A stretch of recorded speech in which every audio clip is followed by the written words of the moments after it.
So, priorities. It's a struggle, especially with so many things that are like vying for our attention all the time. I feel like it's extra hard these days. I mean, for me at least, with like notifications constantly lighting up my phone or an email inbox that's never, ever, ever, ever, ever, ever, ever empty. And it's usually not anything that's, the bulk of it isn't, an important message from somebody that I actually know. It's like, hey, so we're targeting this ad to you because you were on such and such website.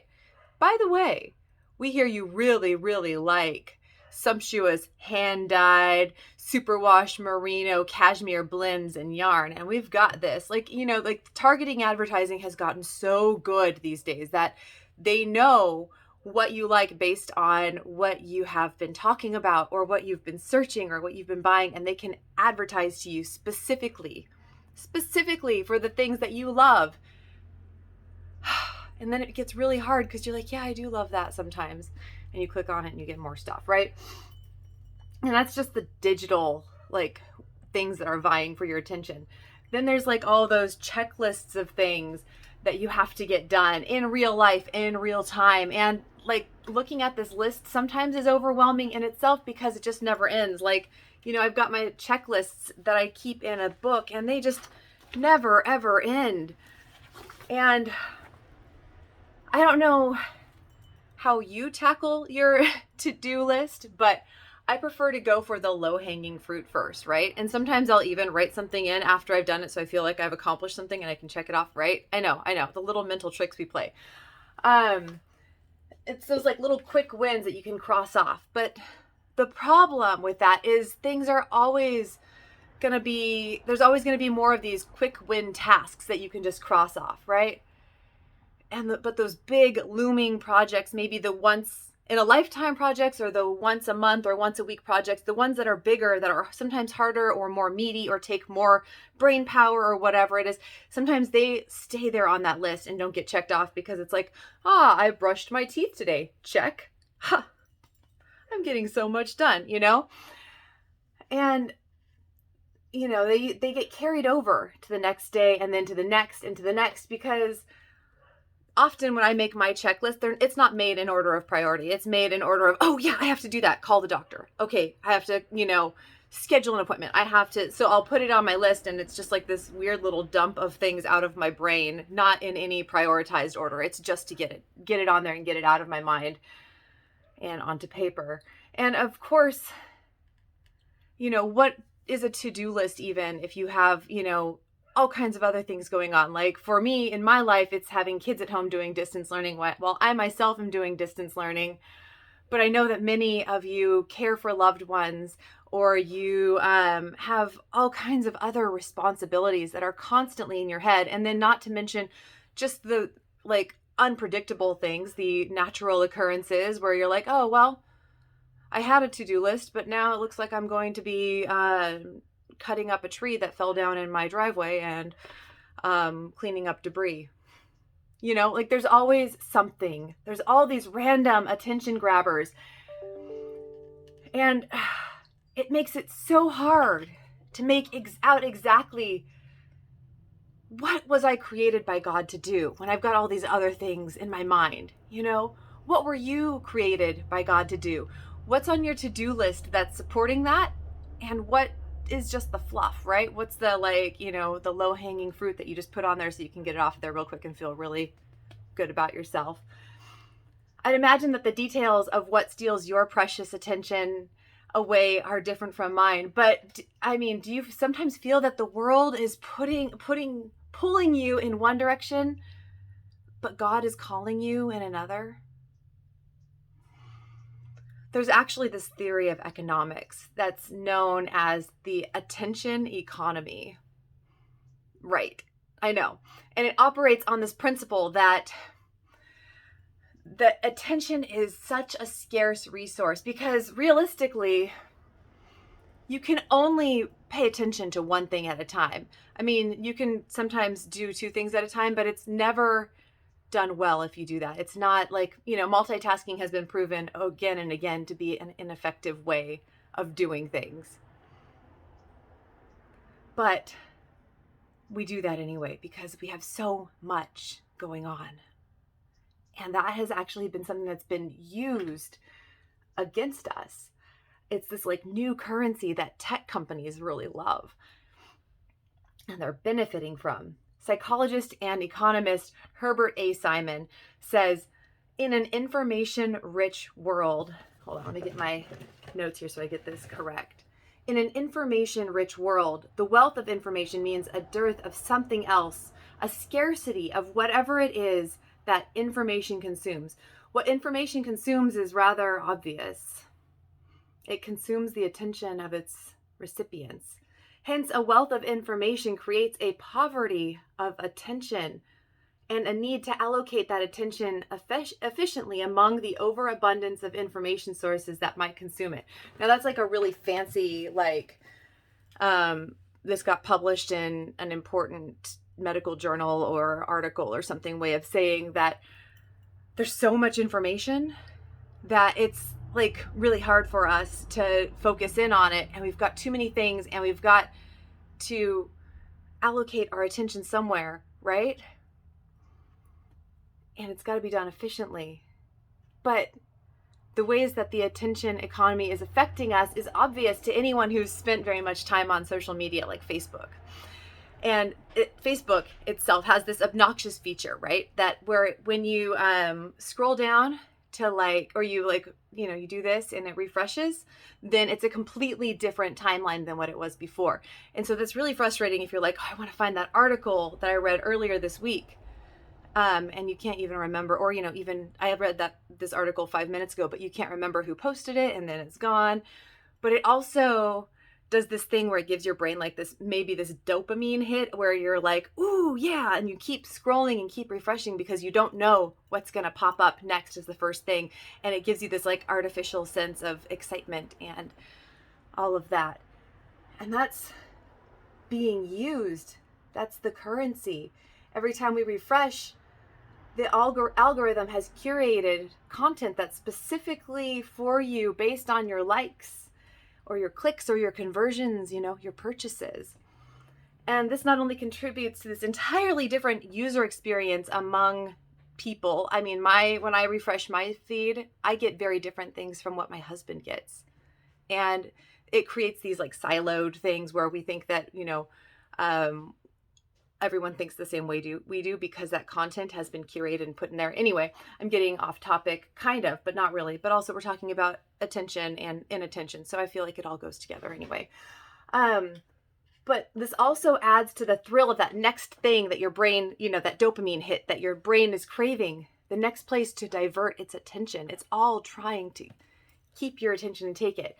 And I'm not going to go into this anymore. The Netflix film, The Social Dilemma, goes into it much better than I ever could. But I wanted to bring up this idea of limited attention this morning because, believe it or not, it actually is relevant. This isn't just one of my own attention deficit rabbit holes that I tend to wander down. I promise. In the gospel text from Mark, we have yet another healing story. We talked about this last week with the man in the temple with the unclean spirit. Do you remember that? And this week we are meeting Simon's mother-in-law who has a fever. Now, actually, our text is a little bit disjointed when you think about it. As we read it, it feels like it lacks focus, which maybe this sermon feels like. I'm going to go with it. I'm going to say that it all has to do with attention span, right? We're going with it. And there are a few things happening here. So remember from last week how we were talking about this being the beginning of Jesus's ministry. I mean, like, this is right in Mark 1. This is early on. We're still in that first chapter, and word has spread so quickly after he healed the man in the synagogue, got rid of that unclean spirit. And so upon reaching the house of Andrew and Simon, just after this took place in the story that we talked about last week, Jesus heals yet again. And this is a more hands-on healing. He sits down at Simon's mother-in-law's side and holds her hand and lifts her up. The fever doesn't only break, but it's gone. When we think about being ill in Jesus' time, this is an incredibly scary thing. And I know I don't have to tell any of you about how serious illness is and how a fever is just the beginning of what could be a long and terrible path or a really short and tragic one. We're all on pins and needles in our own time right now, questioning every sore throat, every time we get unexpected chills or feel like a little warm, because this virus has proven to us that we have not yet mastered life and death. So with this framework in mind, imagine this scene. Jesus comes close to Simon's mother-in-law, and we never hear of a wife. So perhaps there's this absence that's already felt by those who are gathered there. Maybe the wife has passed away. Maybe, we don't know any of those details. They're not given at all. We just know that he has a mother-in-law and she's sick. But this is very scary and it's very real. So Jesus holds her hand. He doesn't just pick her up, he lifts her up. The language used is important because he lifts her up, and it indicates more than just physical carrying. It's her entire spirit being held in his arms. And she's a woman, okay? That women are not necessarily equals at this time. And she has a fever. We don't know if she was contagious. But imagine an outsider coming to a COVID patient's bedside and offering the intimate gift of just touching one's hand. We have been so starved of touch over the last several months. That's not a long stretch for us. And he holds her. He goes beyond just getting her on the road to recovery. She is so well healed that she resumes life in the exact way it had been before. She is renewed. She is up. She's like, oh, well, we've got guests in this house. Has nobody given this guy a cup of coffee? She's back on it. She is, running the household and not missing a beat.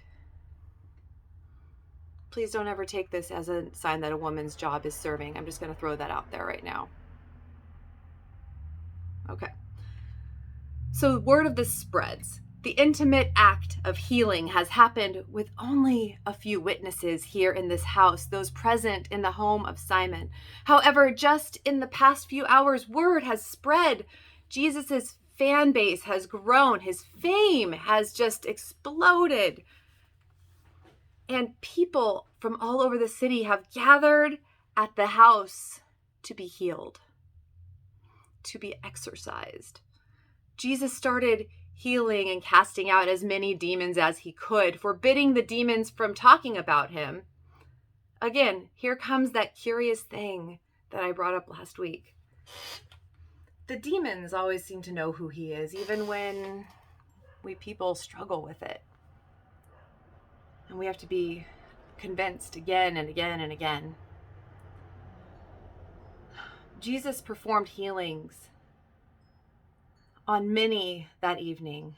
I can imagine he probably flopped down onto the floor at bedtime, just totally exhausted and crashed out hard. But also, what if he didn't? I mean, the only thing we know about that is he was up before the sun the next morning. It was still dark outside.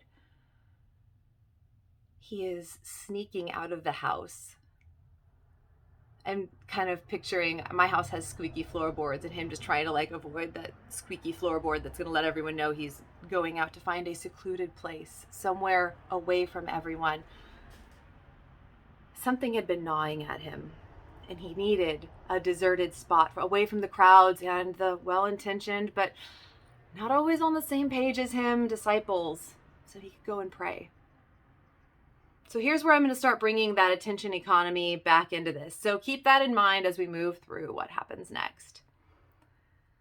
Well, he's praying alone. We hear that Simon and company hunt him. And now it doesn't just say that they were looking for him or, playing hide and seek. They set out with purpose to find him and bring him back. He is pursued at this point. The disciples don't have the luxury of knowing what we know yet.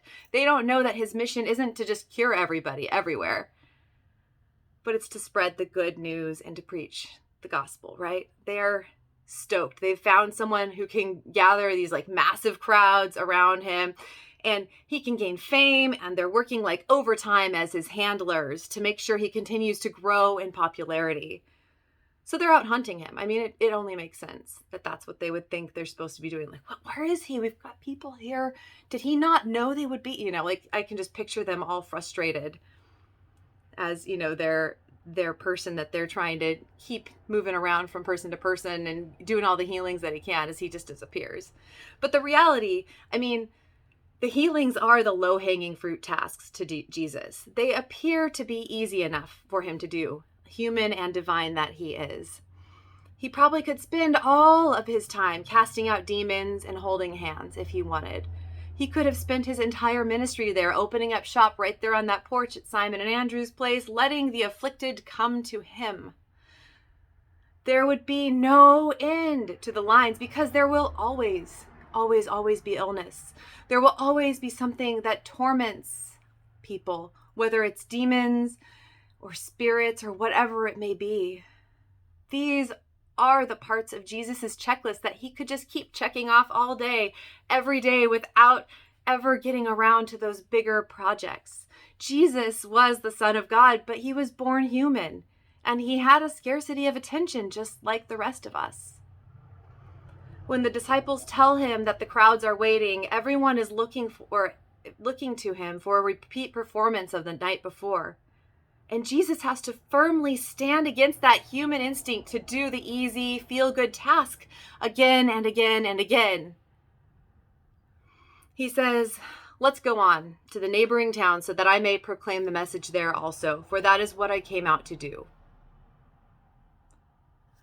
I can't imagine it would have been any easier for Jesus to prioritize what he was supposed to do if he would have come to the world as it is now. His cell phone like constantly pinging with Twitter responses and appointment reminders, his attention being vied for at every turn.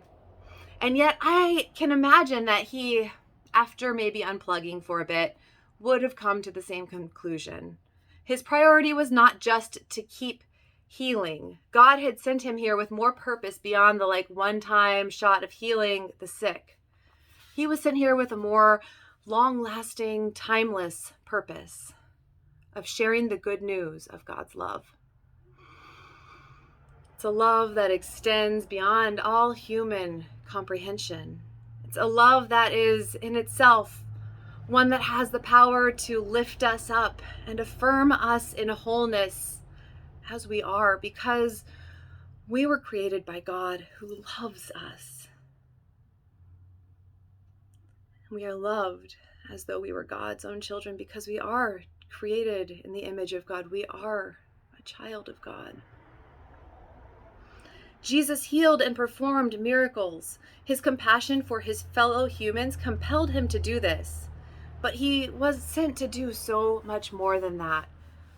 He had to keep moving along, continuing to proclaim the message, but he couldn't stay in one place because the message wouldn't spread as quickly and clearly as the word of the healings did. He couldn't let his gift of healing get in the way of his calling to challenge systems that were unjust and to welcome more and more and more and more people to the loving kingdom of God. While we may have trouble prioritizing our own checklists and to-do lists, we must remain ever thankful that Jesus understood the attention economy way before anyone in the tech boom ever capitalized on it, and knew that his message was one that was life-giving and eternal. Glory be to God, and thanks be to Jesus for this little glimpse into the struggles and decisions he had to make in order to keep on task with proclaiming the good news so that we might be able to continue to be lifted up by it 2 millennia later and beyond. Amen.